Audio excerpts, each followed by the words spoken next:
అందరికీ సలాం లేకుం నమస్కారం. Sahara channel వరకు మాది చూసారు కదా. ఈరోజు మూడు పదార్థాలతో నేను కాజా పూరి చేయబోతున్నాను. ఎలా చేస్తానో వీడియోలోకి అయితే వెళ్ళిపోతామండి. కాజా పూరికి చేసే పదార్థాలన్నీ ఇవన్నీ: ఒక కప్పు మైదా తీసుకున్నాను, ఒక కప్పు శనగపిండి తీసుకున్నాను, ఒక కప్పు పంచదార తీసుకున్నాను, కొంచెం పెరుగు, యాలకులు. ఇప్పుడు మైదా వేస్తున్నానండి.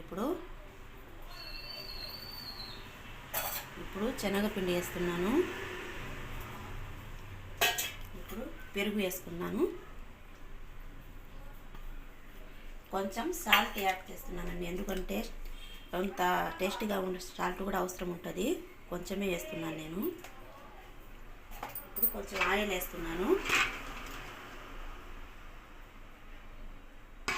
ఇప్పుడు ఇది బాగా కలుపుకొని ఒక అరగంట సేపు బాగా నాని పెట్టుకోవాలండి. ఇది మెత్తగా రావాలా. ఇది ఎట్లా ఉండాలంటే అంత మెత్తగా పడిపోవాలా, అప్పుడే పూరీలు అయితే బాగా వస్తుంది.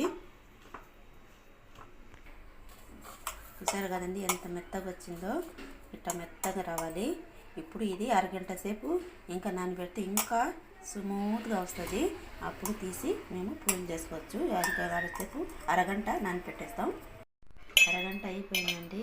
చూసారా ఇప్పుడు ఎంత మెత్తగా వచ్చేసిందో. ఇప్పుడు దీంతో పూరీలు చేసుకుందామా. ఇప్పుడు నేను దీంతో కాజా పూరి చేయడానికి పోతున్నానండి. ఎట్లా చేస్తానో చూడండి. కొంచెం పిండి మాత్రం వేసుకోవాలండి. చూసారా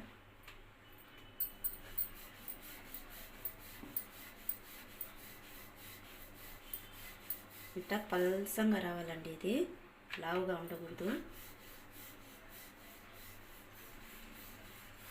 చూసారా ఎంత పలసంగా ఉంటే అంత పలసంగా ఉంటే బాగా వస్తుంది. చూసారా ఇట్లా రావాలి. ఇప్పుడు ఇట్లా చేసుకున్నాం కదా, ఇట్లా చేసుకోవాలి. ఈ సైడ్ మాత్రం గట్టిగా వత్తాలండి, ఎందుకంటే మళ్ళీ నీళ్ళలో వేస్తున్నా అప్పుడు తెసిపోతాయి కదా. ఇట్లా చేయాలి. అన్నీ ఈ సైజులోనే ఇట్లాగే చేసుకోవాలండి. చూసారు కదా. చూడాలి కదా ఫ్రెండ్స్, అందులో అన్నీ చేసేసాను కదా పూరీలన్నీ. చూసారా ఎంత కలర్ఫుల్గా ఉంది. ఇలా చేసుకోవాలి. ఇప్పుడు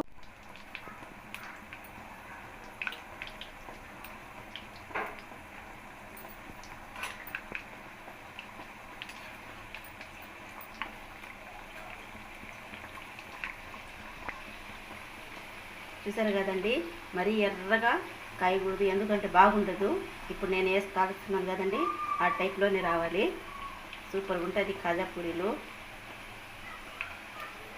చూసారు కదండి ఈ కలర్లో రావాలి. నేను 2-3 సార్లు ట్రై చేసి ఉన్నాను, సూపర్గా వచ్చినాయి. అందుకని ఈ 3వ సారి చేయడం నేను. మీరు కూడా ఖచ్చితంగా ట్రై చేయండి, సూపర్గా వస్తుంది. ఇప్పుడు తీసేద్దాం దీని బండ్ల నుంచి. చూసారు కదా ఇట్లా ఈ కలర్లో రావాలి.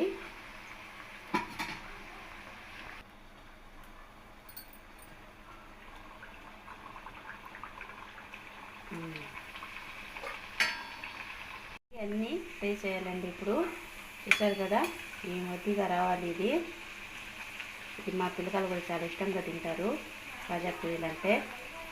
ఈ బెల్లంతో కూడా చేయవచ్చండి, బెల్లంతో కూడా ఇంకా బాగుంటుంది. ఇంకోసారి చేసినప్పుడు ఖచ్చితంగా మీకు చూపిస్తాను నేను బెల్లం పెట్టేసి. చూసారు కండి మళ్ళీ తీగ పాకం లేకుండా లేత పాకంలోనే వేసుకోవాలి.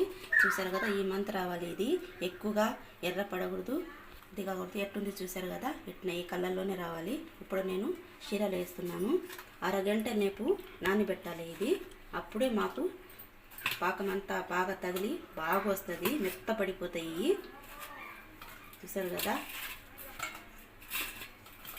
ఇదంతా షీరాలోనే మునిగిపోవాలి. అంతా కాజా పూరీలు టేస్టీ కాజా పూరీలు ఎట్టొచ్చినాయో ఇట్లా రావాలి కలర్ఫుల్గా. మా ఛానల్ చూసిన వాళ్ళు ప్రతి ఒక్కరికి చాలా థ్యాంక్స్. లైక్ చేయండి, షేర్ చేయండి, సబ్స్క్రైబ్ చేయండి.